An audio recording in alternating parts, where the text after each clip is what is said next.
But good morning to one and all, and good morning to you, Sharon. Thank you so much for being here. It's great to see you. How are you today? I'm great. Thank you. Yeah, how are you doing? Oh, I'm doing swell or super, as one might say, because Oh, hey, yeah. Full super. full full disclosure for you. This shirt came with the Smallville season 9 box set on DVD when I got it way back when. Oh my gosh, I love that. I still have my dog tags Do from my you? character. Yes, the Hmm. costume props Hmm. people let me keep those, so that was kind of cool. Yes. You got to keep something from set. I'm jello of you, but that's fantastic.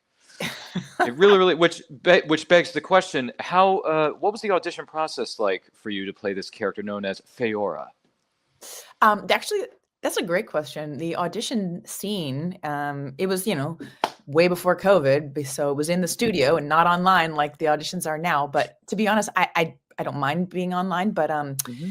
but in the studio, it was the audition scene was the scene where we're in our military clothes and we're Yes. interrogating. Yeah, eh, I Tess Mercer, is it yeah, Tess? yeah, Yeah. yeah. So in the very first time Yep. all the Kandorians are Oh introduced. yes. Hmm. Yeah. Yeah. So it was intense Hmm. and it was the producers were in the room, the director and I felt really good about it and I obviously got the part. And then two of my other friends got parts too, like Adrian Holmes and Crystal Lowe, who actually Oh. were my real friends here in Vancouver. They got the other Kandorians, and then Callum Blue playing Zod. He ended up being one of my good friends too, and we're still friends. So it's like we still have this friendship group. So it actually worked out really great for us. Oh, that's excellent. Yeah, because that was going to be my next question. What was it like working with this fella? Because I mean, we all think of of Zod as Terrence Stamp, who unfortunately is no longer with us from the OG movies with Christopher Reeve. Don't get us wrong, but Callum Blue was a younger iteration of the character. He really held his own. He really took charge and knew how to order people around and make threats. Yeah, well, I mean, that's the great thing about Callum. He's actually got a great sense of humor, and he's a very playful person. But when he locks in, he really locks in, right? And especially, probably one of my very favorite scenes ever as an actor is the scene when my character's pregnant in Smallville, and he Hmm. strangles me to death, like that. That he like when he looked in my eyes in that scene when we were performing it, I it's one of those moments as an actor where you're like, "Oh, this is magic right now," because we were just so locked in with each other. Loved it. Yeah, I actually did a bit of research, and I rewatched that scene between you and him when he chokes you, and you're holding your tummy, which means your character was pregnant. But I don't think Zod exactly knew that at the time when he was, you know, No, choking he the life. doesn't know until Yeah. it's too late and I'm dead, and then you can hear my heartbeat ends, and you can still hear the baby's heartbeat. When I first read that script, I was like, "This is messed up." I was like, "You don't always see this kind of stuff in television, let alone, family sci-fi," right? Hmm. Yeah. Yeah, it was pretty. Yeah, it probably gave certain members of the audience potential nightmares, but I won't speak for them because I just watched the show myself. None of my family members, none of my friends really at the time knew what Smallville was, and I got into it late because I didn't. Me personally, I didn't start watching until season 5. To be Mm. perfect, so I got like halfway in when the show was in its in the early days, someone in the right in the middle of it in season 5. And the ironic thing is, the episode that I started watching was the 100th episode. Is when I started watching the program. Oh, okay, so you had no backstory, or how did you even No, know where to jump in? Like well, it's an amazing story if you want to hear it. So when I watched the 100th episode, this is the episode where Clark loses Jonathan. Mhm. Clark loses his dad. So when that episode aired, I personally had just lost my dad 6 weeks before I even watched that episode go on the air. Wow. So that when that episode happened, and I watched it all the way through, Sharon, and I was bawling at the very end, and I think 99, if not 100% of the audience was too. And if you weren't, shame on you. Uh, I realized that this character is more relatable than I ever thought he could be. Because you watch the Christopher Reeve movies and all this other stuff, and you think Superman's like immortal. He can't be hurt. He can't. Nothing can really hurt him. Yeah, kryptonite, sure, but when you lose someone, it's a completely different feeling, right? It's a completely different thing. So that really hit me, and then I realized, okay, this character was good, but now he just got better as far as relatability is concerned. Mhm. So that's what got me into reading the comic books of the, because I didn't read the comics before this. So I was reading the comics. I was watching a few more pieces of Superman media, if you will, and I just became a Superman fan from then on. And I've had the pleasure of meeting Tom and Michael. And I told them how much I love their iterations of Clark and Lex and all this stuff. They signed a season 5 poster for me, which was very, very good to me. That's very nice. They Nice. did. Yep. I asked them specifically. I said, Michael, I want you to write down this line that you said in the 100th episode of Reckoning. And then Tom, I want you to write this. And they both wrote it. They signed it. I got it. It's all good. And I got the Lex Luthor and Clark Kent Funko Pop signed by them as well. Oh, lucky you. I mean, that was the great thing about Smallville was I think that was one of the first times, I mean, from my, perception that they made a Superman show that was very human based and not like specifically superhero set in his superhero powers. It like really delved deep into the humanness of him. Mm-hmm. Like you said, like losing his father, right? Mm. Yeah, for sure, yes. So I've become a Superman fan ever since, and one of my goals in this life is to meet as many cast members or alumni of the Smallville family as humanly possible. Because to me, I can't speak for everybody, but I can only speak for myself. To me, it is the best there is, the best there was, and the best there ever will be when it comes to superhero television programming. Well, I won't disagree. No, that's fine. Hey, if there's something else, if you want to say, well, Ryan, I like Smallville, but I'm going to raise you this, that's fine too. You want to play a game of poker? It's fine. we don't, seriously, we don't mind it here. But Kristen has something for us in the chat. She says one of Superman's greatest strengths is in fact his humanity. Yeah. Mm-hmm. So well put, Kristen. Well put. And isn't Kristen amazing putting this whole thing together of hers? My goodness. I know. I love I love how the introduction that we just saw right before this segment was saying it was a group of friends getting together on the internet to do something amazing and special, and it kind of reminded me of the power of getting a group of people together on the internet. It reminded me of that documentary "Don't Fuck with Cats," and I was like, "This is like, oh, sorry, I swore, but like, no, it's okay." That documentary on Netflix, it's incredible, like how you can get a group of people together on the internet and they can do huge things and make real change. Well, it's true what they say, Sharon. Teamwork does in fact make the dream work. And it reminds me of that television series I saw a few reruns of. Meanwhile, at the Hall of Justice. Sorry, that's an episode of Super Friends. But it's just, what can I say? DC is in my blood. I love DC. Anything DC, I'm like, what? So it's all up here.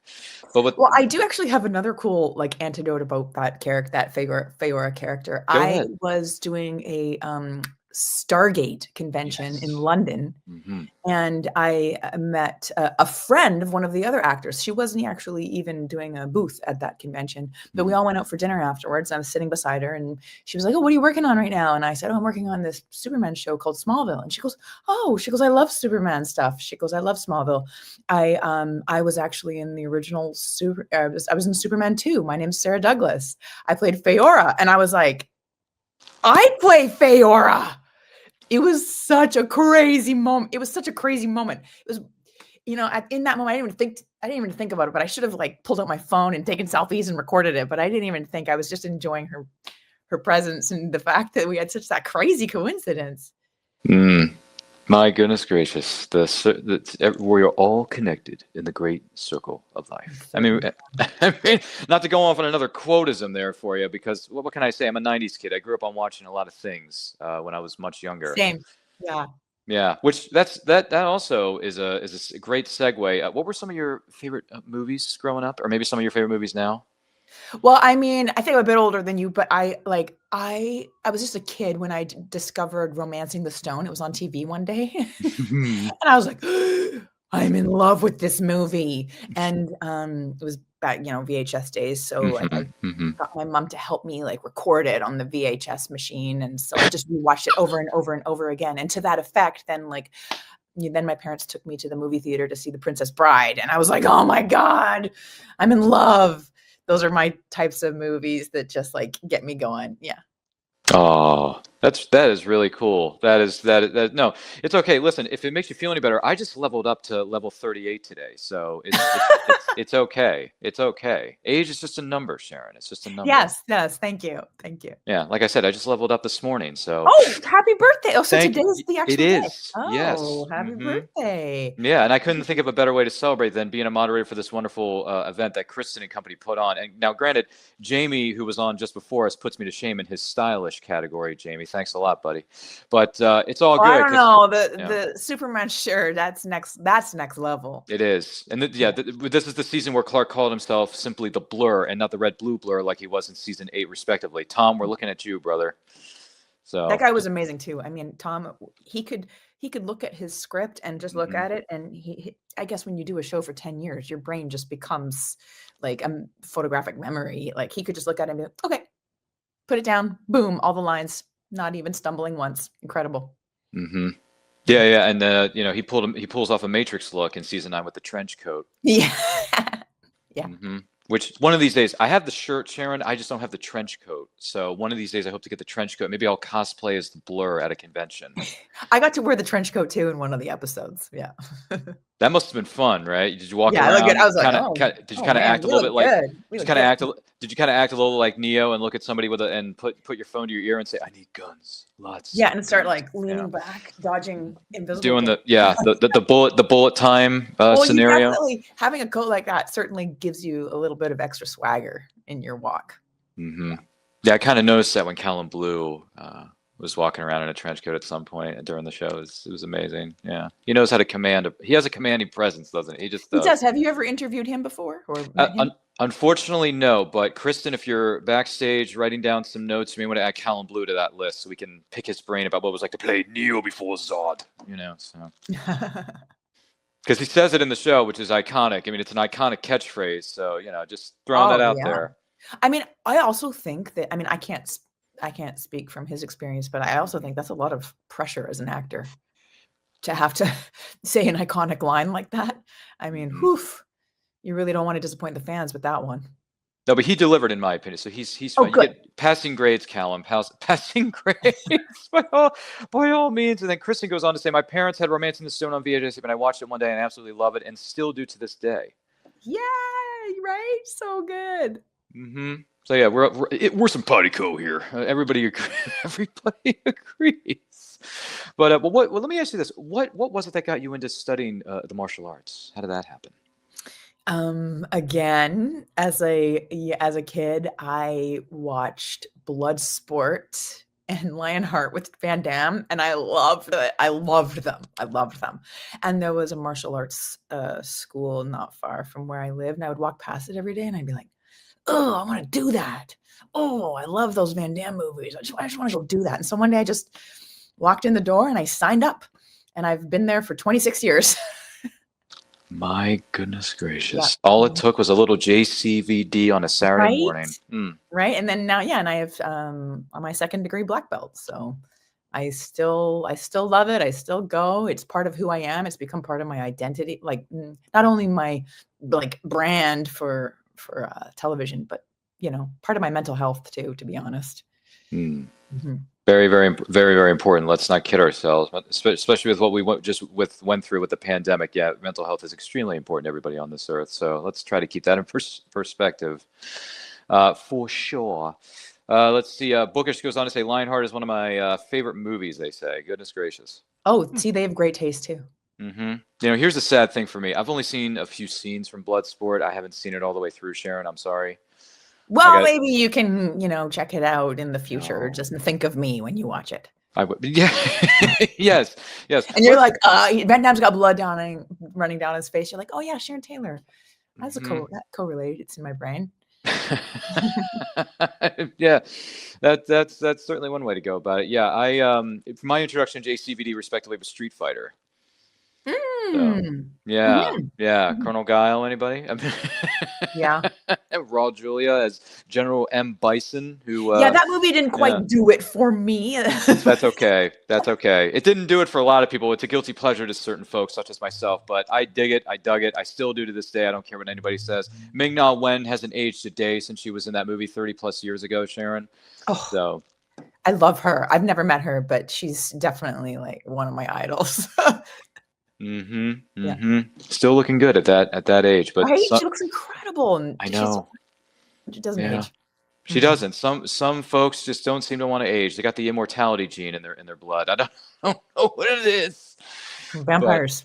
Something like that. Yeah, Rumors. yeah. Let's not spread rumors. No, we're not trying to. We're not trying to. No, no, no. But I've seen movies such as that with him in it. I saw a Hard Target, which I thought was really good. Mhm. Time Cop. I've seen that. Yeah, That was good. Are you that's you pretty know? good. Yeah, Sudden and I death. mean, Yeah. even a couple years ago when you did that commercial doing the splits between the 2 semi trucks, like, I mean, how can you not love that? Even at that age. At that age. Well, actually, my grandfather could do the splits into Really. his 90s, yeah, so I honestly think it's one of those things that if you keep at it every day, you could probably maintain it to some degree. Yeah. I'm in the wrong business, guys. What am I doing here? I got to practice the splits. Yeah, every day, every day. I probably should. I got to get to practicing here. This is okay. I'm writing this stuff down. Hold on. But aside from that, Willikers. So, what was it that inspired you to become an actress? How did that start? How did you start getting into acting and things like that?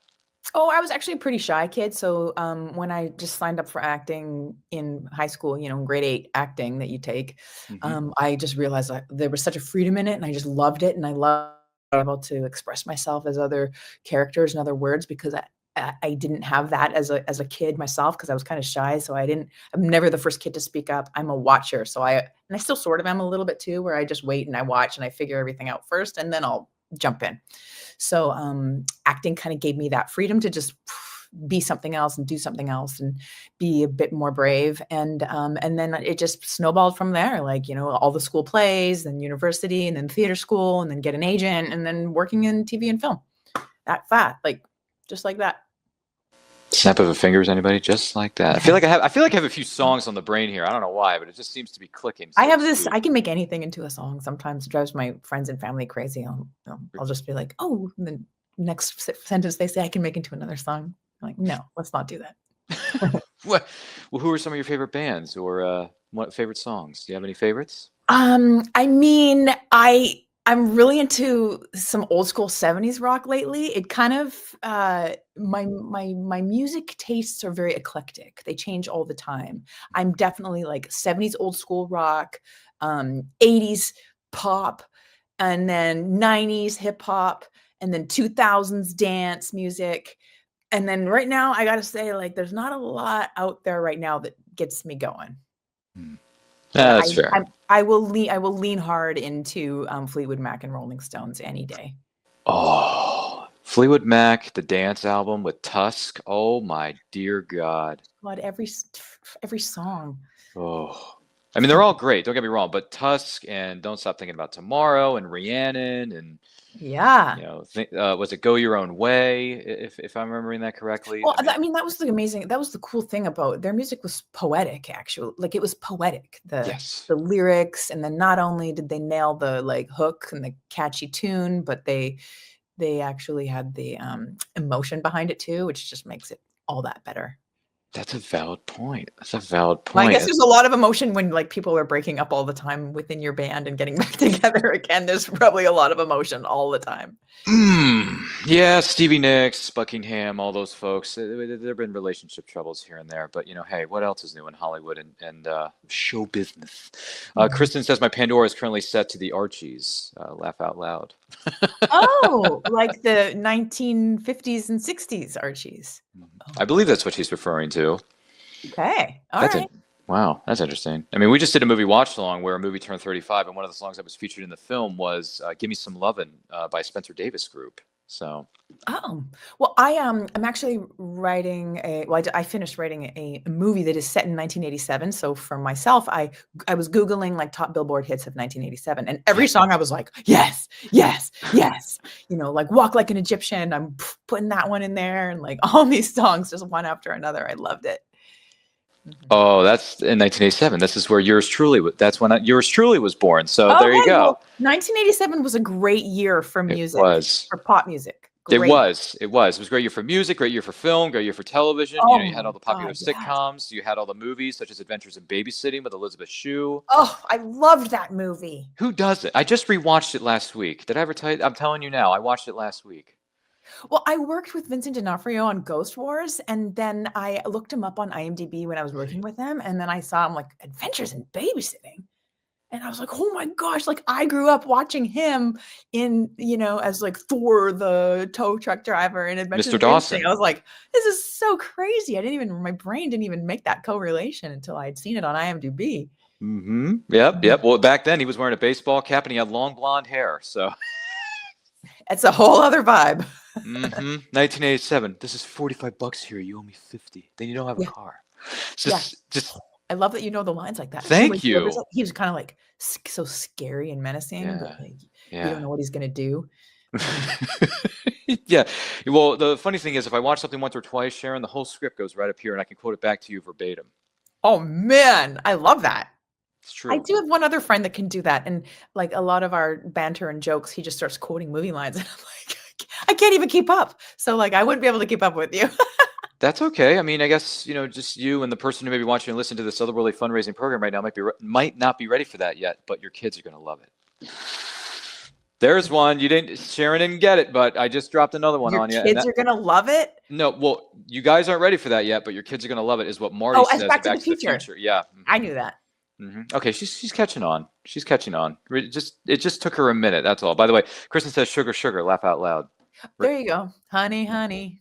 Mm-hmm. You are my candy girl. Mm-hmm. That's funny. The first time I ever heard that song was in a Very Brady sequel. Oh. Yeah, with Christine Taylor. So the Brady Bunch was a rerun thing that you latched onto also as a kid. Well, this is the movie, the two movies that came out in the 90s that were based off the television series. There was the Brady Bunch movie with Shelley Long and Gary Cole, and then this is the sequel that was called A Very Brady sequel that came out, I think, in 95, 96, one of the two. Oh, okay. Yeah, I definitely, like, the reruns would just play back when I was a kid, so I would watch those. I was kind of familiar with the stories, too. Yeah. I mean, it's all good. I'm just saying that there are a couple different iterations of it, and then obviously one of the things I remember watching as a kid was reruns of Alf. Did you ever see Alf? Yes. Yeah, that was looking back, I'm like, what a weird show. It was. Yeah. It was completely on. It was like Cloud9 from outer space. Yeah. It was very strange because we actually played a promo. I used to work at a radio station a long time ago, and one of the promos that we would run to let people know that you're listening to so and so radio station on so and so was one where Alf says, "Where do you keep your casserole dishes? Why? The cat won't fit in the toaster." Yes, that's right. He used to love to eat cats. Jeez. But we're not here to talk about eating cats. We are here to raise some wonderful funds for Options Save Lives here on this Otherworldly Fundraising program. And don't forget to like and share if you're watching us live on the replay. Hello there. If you have any questions for our guest of honor, Sharon Taylor, during the course of this program, let us know in the comments. Let us know in the chat. And thank you for everybody who has tuned in. Thank you to everybody who has donated thus far to this incredible cause. As we go through the course of this weekend, just give everybody a quick heads up about that. So with that being said, you played a character named Amelia. No, not Emilio, but Amelia on Stargate Atlantis. How was that? That's right. Yes. Well, I mean, that was kind of a cool story too, which you've probably maybe seen before, that it was supposed to be one episode. And I was cast on the replicator ship as like one of the bad guys. And they just liked what I did. And then like a few scripts later, my agent's like, oh, they want you for another technician role. But this time I'm on the good guy ship. And I said, oh, I think they made a mistake because I was on the bad guy ship and they've sent this to the wrong actor. And they're like, nope, they want you. And so I said to Joe Malazzi, I'm like, I was on the bad guy ship. Now I'm on the good guy ship. He goes, well, they're replicators. They can look like anybody. So they're like, well, we like what you did. So okay, I'm back. Now I'm on the good guy ship. And I am the person that opens the Stargate with Chuck. So, so that's a great time. Great time. And you know what? It started off as a smaller character, it got a bit bigger towards the end. And it hopefully, and it could have gone like even more, become more interesting of a character and had a more interesting plot journey, except for the show got canceled. So that was disappointing, but came close. Yeah. A lot of great shows over the years have been canceled unceremoniously or before their time. You're like, why are you doing this to me? You cancel Alphas after 2 seasons. You cancel the Stargate Atlantises, the Stargate universes, and all this other stuff. And I'm thinking, why would you do that? These shows have so much legs. There's so much room to tell other stories. Why are you stopping the train while it's still rolling along the rails? Yeah, and there's always such a big tease within the Stargate franchise. They're like, oh, it might come back. Oh, we'll do a reboot. Oh, there's something coming. Okay. Yeah, it's unfortunate. Yeah. It is bloody unfair. You know, Well, I feel bad for those fans who are, mm-hmm. those real diehard Stargate fans that are just chomping at the bit for some more material. Yeah, I was really bummed when they canceled Stargate Universe, to be honest with you, because I watched that on Divida after the fact, and I thought, wow, this show is actually really good. It's got a lot of alumni that I'm familiar with, sci-fi actor alumni in there, and Yeah. yeah, Rico Islesworth was in it, Ming Na was in it for a while, so it's like, what? Yeah. Okay, great. Robert Carlyle, let's not forget about Carlyle. Oh, yeah. I mean, Incredible actor. I've known him professionally since '99's 007 movie, The World Is Not Enough, with Pierce Brosnan. Oh, wow. Yeah, he was one of the antagonists. I don't even remember that. Well, it came out in 1999, in case anyone wants to look this up. All right.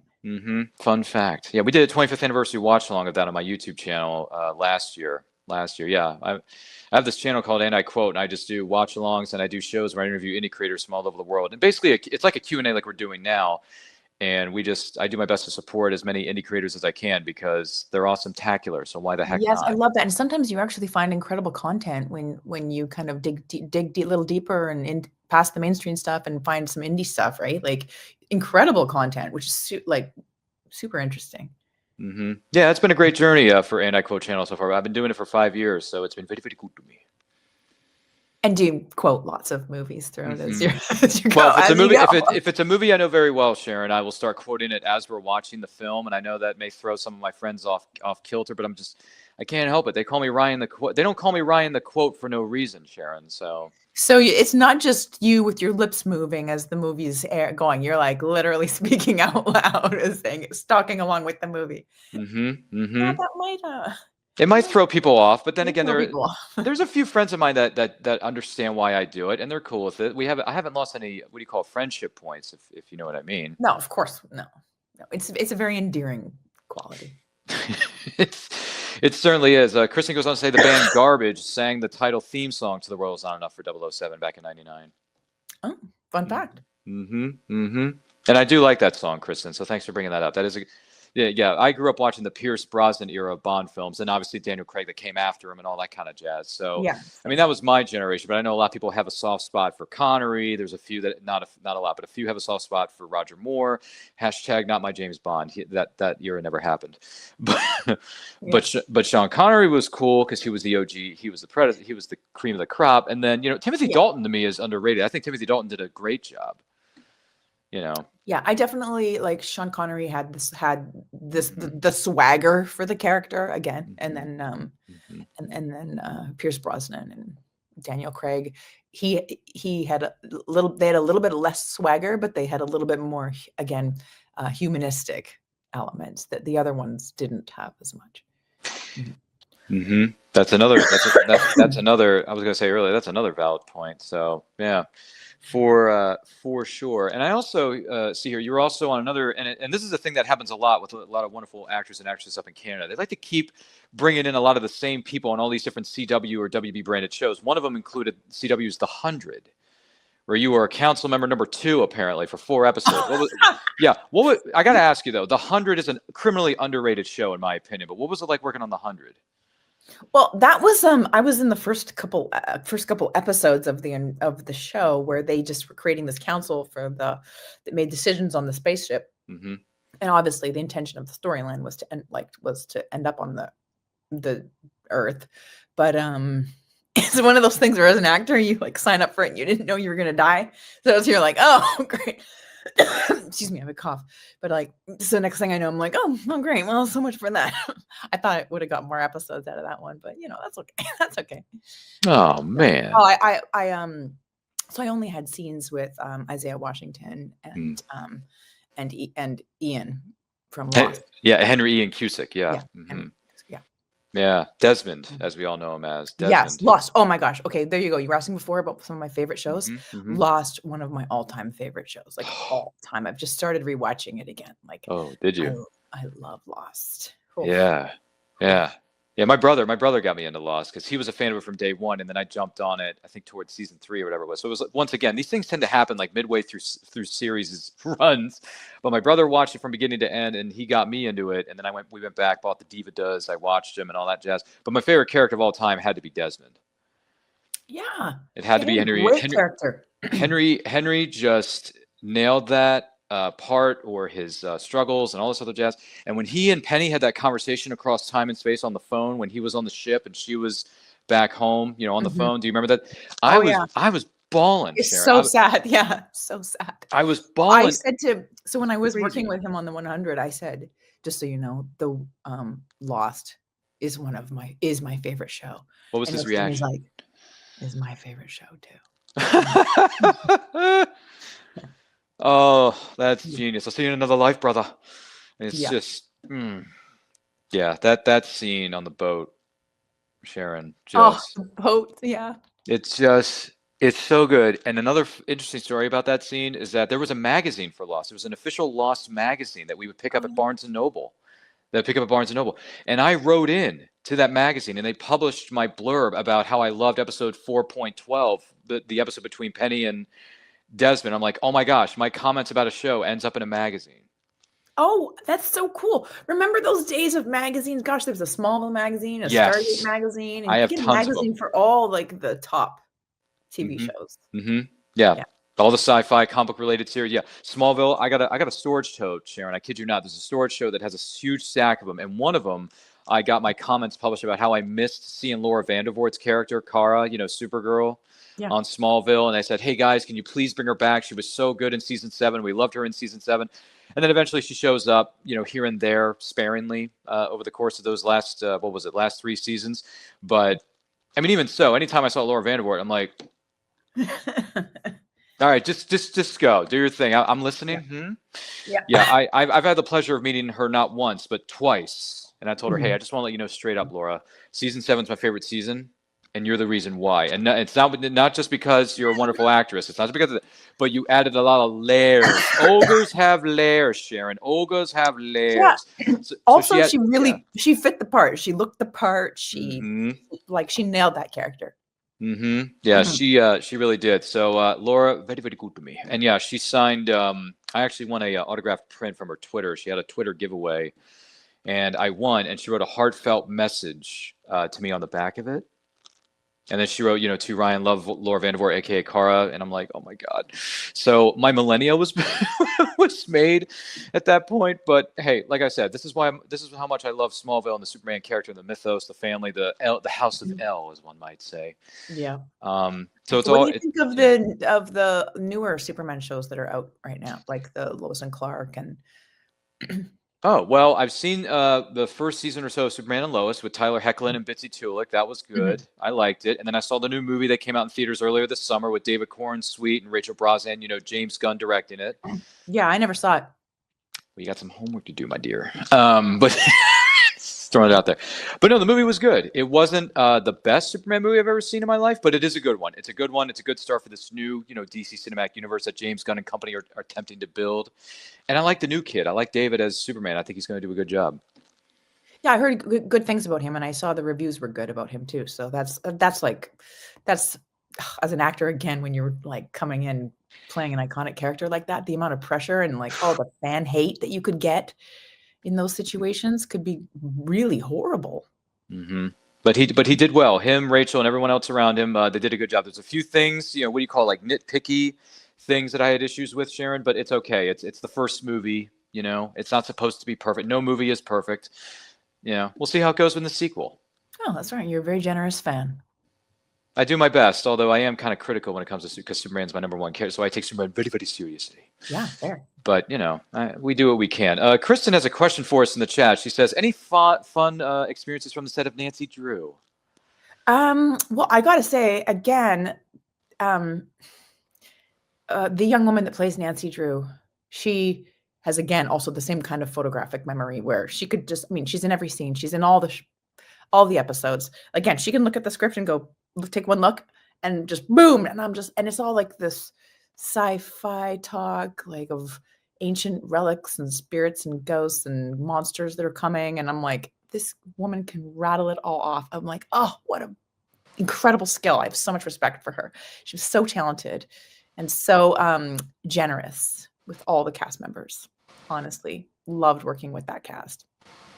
Oh, that's great. Well, congrats. I'm happy you had a good experience. It seems like every story we've heard from you thus far, you've had very, very positive experience about working with cast and crew members. So that's Oh, all. honestly, That's always yeah, I really positive. have. I mean, I really have, but also too, um, you also know your place in the food chain too, right? Like she's the number one. She's slammed with all this stuff. I'm not trying to like go in there and be best friends with her or anything, but like when you're sitting there in the cast chairs and you're just making small talk, like just lovely, lovely people.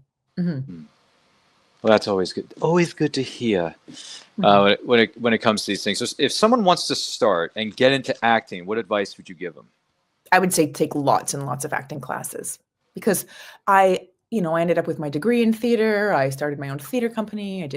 Became part of the theater union and doing shows all over Vancouver, but that doesn't pay the bills, theater. So then when I was transitioning into TV and film, like nobody knows any of my work. So I started taking acting classes. And then it was in those acting classes where another actor in the class said, you're very good. Why don't you do TV and film? And I said, well, I don't have an agent. And so he was like, well, let me introduce you to mine.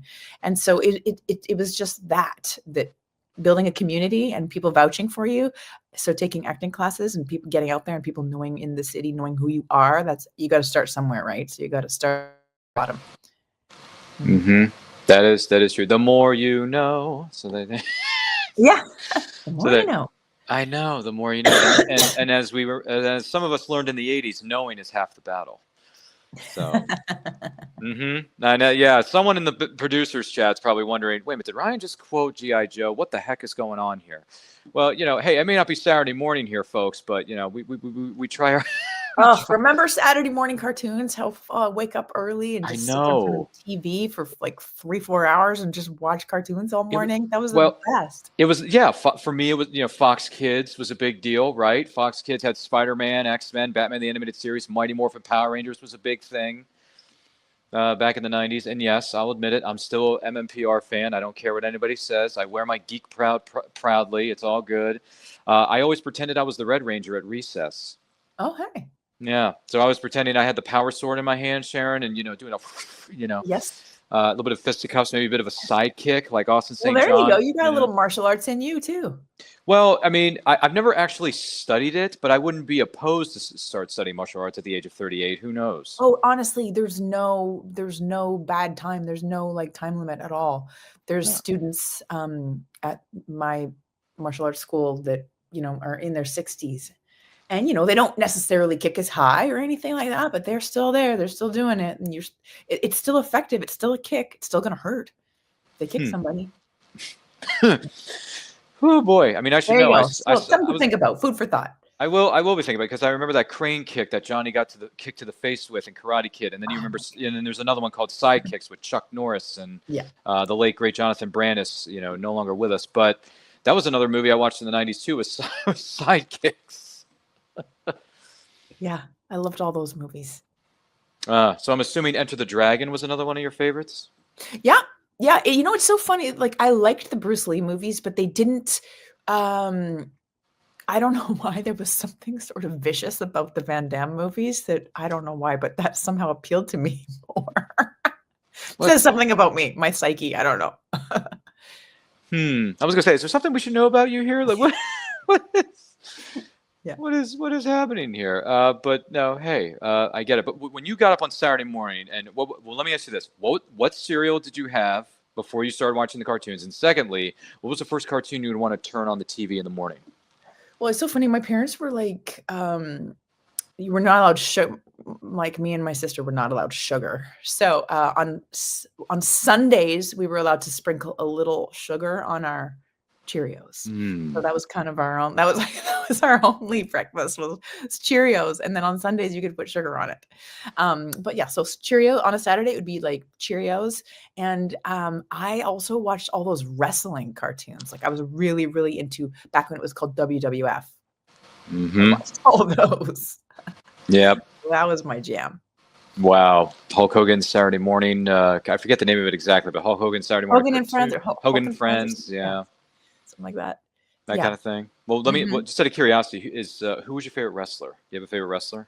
I mean, it was Hulk Hogan. It was the Hulkster before he turned into the evil Hulk and all that. Yeah. Oh, the NWO. Yeah, yeah. Yeah. Because I grew up watching the NWO, Sharon. So you're talking Oh, to an NWO that's fan. right. Yeah. Because when you're That's right. NWO, you're You're NWO for life. Yeah, you're Yeah. you're Yeah. post WWF. Yeah. Yeah. To a certain extent. I mean, I did watch WWE in the late 90s, early 2000s, but right towards the end of the Monday Night Wars between WCW and the WWF, as it was known back then. Mhm. So But I then do. also, Yeah. like, when it was Monday Night Raw, I was in love with The Rock. Like, I was in love with The Rock. And one of my friends had a giant cardboard cutout, and, Really?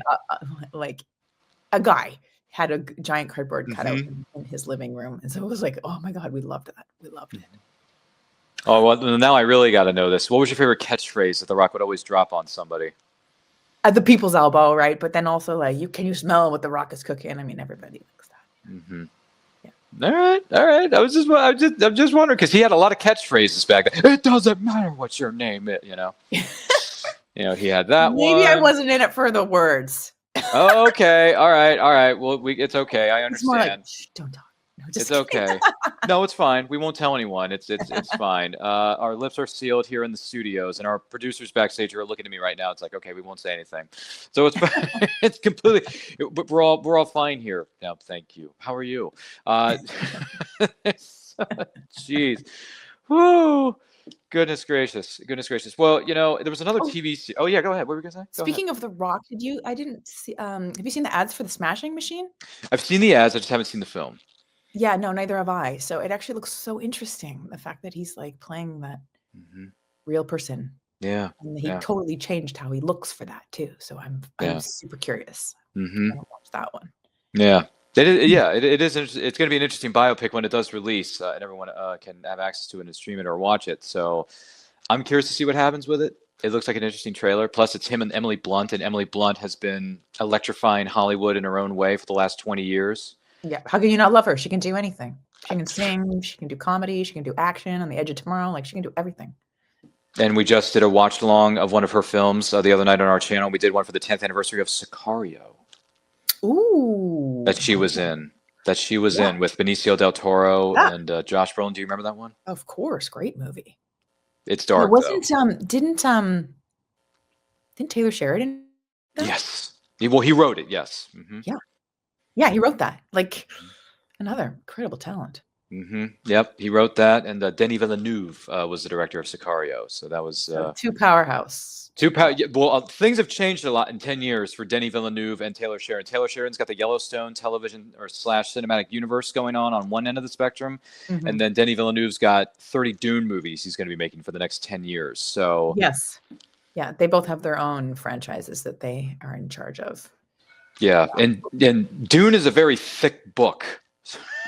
So, well, speaking of show creators having their own like universe, like the Taylor Sheridan universe, and we did an Amazon Prime show last year called Cross, which was based on the Detective Alex Cross books. And in the 90s, Morgan Freeman was the star of those movies like Kiss the Girls and Along Came a Spider. And so now Aldous Hodge is playing that character on the Amazon Prime show. But the creator of the show, Ben Watkins, is now creating all these other shows. Like he's created a Muhammad Ali TV show that just finished filming. And so everyone's calling it the Beniverse. So they're like the Beniverse. So now this is like the new up and coming creator that's creating all these other like shows that are really, really good. Oh my. Yeah, things to look forward to. Excellent, Smithers. Sorry, there's another line for you. But what was it like working on Cross? Or what has it been like? Oh, that was wild. Like the scripts we would do actually table reads for every single episode. So all the actors got to get together and sit around the table together, which rarely happens anymore. That used to do that, 15 years ago, people did that all the time, but not so much anymore. And, but he wanted everybody there in the room, always not on Zoom. So we would not have the scripts beforehand to read, so we were reading them like cold as we're going along. Sometimes we're turning the pages, we're like, what the heck, and there's a couple big reveals where like people get killed or wherever, and we're like, oh my god, as we're all reading it as a group. It was actually really fun because you don't get that anymore. Yeah, that is true. Some of the traditions have kind of been lost in the weeds. Yes. So to speak, with everything that's changed since post-COVID, with auditions being online rather than being in person, doing meet and greets with everybody in person and all that kind of jazz. Yeah. Yeah, hopefully we can bring some of that back. What has your experience been like going to conventions and signing for the fans, or have you had an opportunity to go to Yeah, I conventions? And used if to do them yeah, right after Stargate. I did a bunch, all for Stargate, and it was so interesting because obviously I worked with Jason Momoa, my character, pre Aquaman, yeah, was yeah, mostly with him, and pre Game of Thrones, right? So GOT, he, yeah, the show where yeah, everybody dies he at the was end. just a regular guy. So on the very last day, one of the last days of filming Stargate Atlantis, we were sitting there eating lunch together, and he's like, "Well, now that this show's over, like, God, what am I gonna do?" He's like, "I'm such like a big dude." He goes, "There's not gonna be a lot of roles for me." And I said to him, I go, "You can fight incredible for a big man. I've never seen a big man fight like that." Mm-hmm. I said, "You're gonna be an action star." And Lo and sure enough, behold, I mean, look where he is now.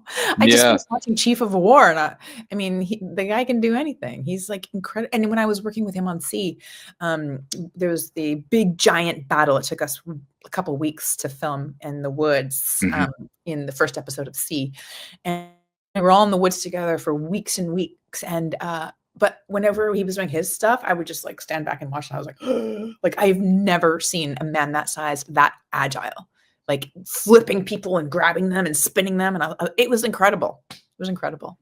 Wow. Yeah, And you knew. here he is next now. Yeah, But so that. yeah, I got to do a bunch of conventions with him. Yeah, so it was fun when I got to go to do conventions with friends, right? And you get to catch up and see how everybody's doing. And obviously, like his career is out of everybody on that whole show, like his career is just totally taken a whole other trajectory. Mm-hmm. It's definitely gone up the stairwell a few more steps, hasn't it? Or the steps on a ladder, if you want to call Yeah, it that. yeah, Yeah. I would say the elevator, right? Like Yeah, a few floors on the elevator. The car is going, da, da, da, da, da, da, you know what I mean? It's just one of those things. Would you be open to going to more conventions and signing for the millions of your adoring fans? Yes, of course. It's always fun. Hmm. Always fun. Hmm. Well, Yeah. that's just splendid. But we hope to see you at a show here. I mean, I I live mean, in I the. would love to meet you in person one day, Ryan. That would Would be you? great. Yeah. Am I that nice? Okay. I Well, thought. yeah, and I mean, I'll be able to recognize you a mile away with your Smallville Yes, I'll be signatures. wearing my Smallville outfit, so to speak. Okay. Well, the truth of the matter is, when I met Tom and Michael at OWFcon in our nation's capital, Washington D.C. that year, I was wearing the blue shirt and red jacket Oh, from the show. I was wearing, yeah, I got a replica of like the red your own jacket. version of it, or did you buy the costume? I bought it from a person who replicates the costumes overseas. So it was it was store bought, but I got the red jacket, a blue T-shirt. You can get that anywhere, and a pair of blue jeans and a pair of boots. So in my photo op, which you can find on my Instagram account at And I Quote Channel, there is a picture of me standing next to Tom and Michael on either side of me, and I got my red jacket and a blue shirt on. So I'm the CK of the whole group. Oh, hey, look at you. There you go. I I did. love that. I love Yep. that. Well, except you better be wearing a trench coat when I see you. Yeah, Jamie, you know what? Who's sitting with us backstage? Jamie, you know a thing or two about trench coats, right? So you got to find me a place that makes that black trench coat from season 9 of Smallville. Do you see what I'm saying? He's nodding his head at me back here. So Jamie, thank you, man. I believe in you. You can do it. I mean, this is the guy. Jamie owns all the props from the Twilight series. He knows what's going on in the costuming department. Isn't that right, Jamie? Yeah, it is. Well, there's so many sites right now too that you can like jump in there and search a costume or search an outfit from an episode, and it will pop up, and you can order it. I've ordered. I actually ordered. What I did ordered you? a jacket. I watched because I love Yellowstone. I watched all of Yellowstone. Oh, I was an insane Yellowstone fan. I even like would download the playlist on Spotify. really? But like the character Beth was wearing this really cool coat one day. Mm-hmm. I'm like, Beth's coat in season 4, episode 2, or whatever, right? So I found it and I ordered it. It was like $100. Great, I'll take it. And I wear it and I love it. And I get compliments on it. I'm like, actually, it's my Yellowstone coat. Oh my goodness. Yeah, we're definitely gonna have to get you out to a show on the northeastern United States, because that's where me personally, I'm in the state of Maryland. So love to see you out here. We would all love to see you out here. If you make a trip out to all parts of the US of A to meet all of us here at Otherworldly Fundraising, we would be honored to see you and have a conversation with you, hang out, talk some props, talk some costumes. Jamie just said in the he said in the producer's chat that he has an Edward Cullen peacoat Well, in I guess if his you're a wardrobe. Twilight fan, then He is. you would have those things. Yeah, for sure, man. But yes, for certain. Good Lord. All this talk about costumes. Now you make me want to get a trench coat so bad right now. Oh, my Lord. What is happening to me, Jamie? Okay, Christmas. Put it on your Christmas list. It is coming up, by the way. It is, yeah. So, Jamie, you and I are going to have to talk some shop here at some point or another. Kristen goes on to say in the chat, I remember when Smallville first aired back in 2001, they would list all the songs that were used in the episode on their website. I got all the songs off of Napster, Armstrong, Kazaa, et cetera, et cetera, et cetera. Wow. Yeah, that's a throwback. I mean, that's kind of, I do that exact same thing now with Spotify, with TV shows that I love. Okay. Hey, more power to you, Sharon, because music is the language of the soul. So. Oh my God, it truly is. Listen to something sad, it makes you sad. Listen to something upbeat, you feel upbeat. Like, it's powerful. I mean, I could be listening to Chad Kroeger and Josie Scott's Hero from the first Spider-Man movie, or, you know, you listen to, what is it, Broken by Caesar and Amy Lee, and that'll make you sad. So it's like two opposite ends. I actually have a bunch of the Spider-Verse songs in my Do you? In my workout playlist. Really? Because the ones are like, you know, like they get you going. Excuse me. No, it's all good. Who's your favorite iteration of Spider-Man that we've seen on the big screen? Are you a Toby, an Andrew, Tom, or maybe the animated Spider-Verse actor? I do like Tom, and I don't know if that's because I actually like who he is as a person when I see him in interviews. There's just something about him I really like. Yeah. Okay, fair enough. I mean, you're Tobey Maguire, I can tell. Well, I grew up in the 2000s. You know, OG Toby was my jam. So when I saw the trailer for the first Spider-Man when I was a kid, my friends and I looked at each other like, "Oh my God!" It's one thing to see the 1994 Spider-Man animated series on Fox Kids, but now to see it come to life as an actual character, an actual movie that we never thought we were going to get, that's amazing. One might say. Right. So, yeah, I went nuts in the theater. I was there, 2002, Sharon. I was there. It was wild. It was crazy. And then 2 years later, we get Spider-Man Part 2 with Doc Ock, Alfred Molina's character, who did a wonderful job as Doc Ock. That was a great character. He's so talented.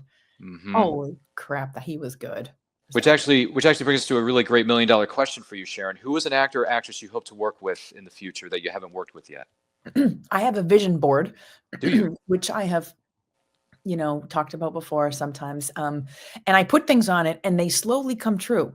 And so I have Jeff Bridges on my vision board as the dude. Yes. I love him in, you know, the Big Lebowski. Like, I love him in all the movies. I love him in the Robin Williams movie. Why can't I remember the name like that? Rats. King, the Fisher King. Oh, the Fisher King. Yeah. Loved him in that. I love him in The Old Man on Disney Channel. I love him in so many things. Like, there's something so interesting about that guy that I want to work with that guy one day.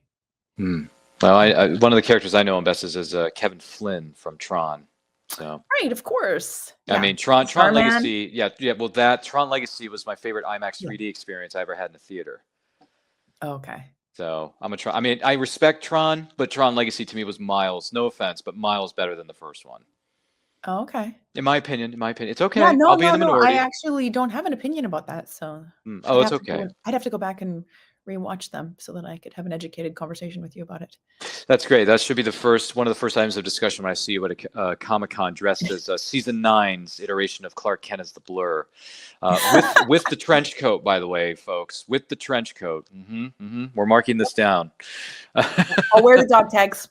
And if I can find, there's definitely somebody out there who sells replicas of the dog tags. So I gotta find a vendor who puts together the dog tags. I gotta get on that. It'll happen. Oh, Jamie says he's going to work on it for me. Thank you, Jamie. Yeah, if you know someone who sells the dog tags, the trench coat, the whole nine, just set me up. You're the wingman in this scenario, Jamie. So, you know. But speaking of wingman, you notice who Zod's wingman is in Smallville? Adrian Holmes, who now plays Uncle Phil on the Bel Air. No, that's right. That's absolutely right. You're 100% right. Yeah, fun little fact there. Yep, you're right. You're absolutely right. And by the way, all the Kandorians, you know, whether they came through the scene or not, all of you did a wonderful job. And then the final scene where everybody gets, I mean, Grant, your character wasn't because you got killed, but when they get sucked up into the dimension to get back to Kandor, and Zod stabs Clark with the blue knife to keep it to, he's like, because he said, I told you, I'm not going anywhere. Just, he was not going to go up there into the sky come heck or high water, but Clark fought through it and threw him in there. And boy, did that they had a huge knockdown, drag out fight in the rain. Yeah, that was an epic ending. That was really well done. Yeah, it was in the rain. And I'm thinking to myself, dude, your trench coats and clothes are getting ruined. What are you doing to me here? Also, it's really hard to fight with all that wet stuff of clothes on. I circling back to sea, we were all wearing leather and fur fighting in the woods in the pouring rain. And it's so heavy. You're moving in slow motion trying to fight. And it's crazy. Yeah, it's crazy. It's hard to fight in big wet clothes. That is not, I was going to say earlier, that is not an easy thing to do for anybody. No, I did a sniper movie last year also. And so I had a big fight scene in ankle deep water, but I'm wearing army boots with pants and everything. And even though the water's only this deep, it's like, I guess it's shin deep water. Oh. It was like you're moving in slow motion, kicking and fighting in water that deep.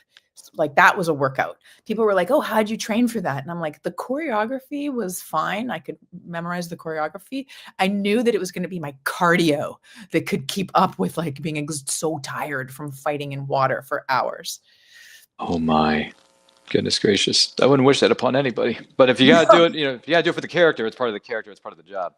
Yeah. But, these things happen. One thing that comes to mind is legal drama. So family law, what is it like being on that? Family law, because, there's Law and Order, there's CSI, there's all this other stuff that's been around for eons and eons and eons. But family law, that's a bit of a different animal. Yeah, that was a cute show. Again, that's Jewel State, who was another Stargate Atlantis alumni, who's a friend of mine. So that was a lot of fun to go back and hang out with her. And I got to play like, a lawyer who's very conservative leaning and really play hard with that type of character. So that show's a lot of fun too. Have you ever had a chance to watch it? They're very like quirky but interesting little stories on that one. And they pull from real headlines in the news too, which is interesting. Oh, okay. Me personally, I've not seen it, but don't get me wrong, it's on my list. I promise you. It's on my list. I promise you, Sharon. It's gonna. Just more of that shows more of like just a heartfelt, sweet show in some ways, but has some like great kind of like family dynamics with Victor Garber and Jewel State. Mm-hmm. Oh my gosh, yeah. And Steve, one of our producers backstage, says he loves Jewel State. So she's pretty funny. She's a really funny lady. Mm-hmm. Mm-hmm. She's got a bit of a sense of humor for sure. Well, a very biting sense of humor, but very funny. Yes, yeah. A ray of sunshine, as one might say. Well, I want to take this opportunity to say thank you so much to Sharon. Thank you for being here. It was great to see you. It's been a pleasure to chat with you, Ryan. Otherworldly Fundraising is a group of friends who decided to use our nerdy talents to help others.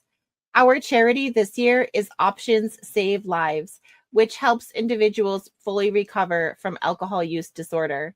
Thank you for joining us this weekend and for donating to this worthy charity.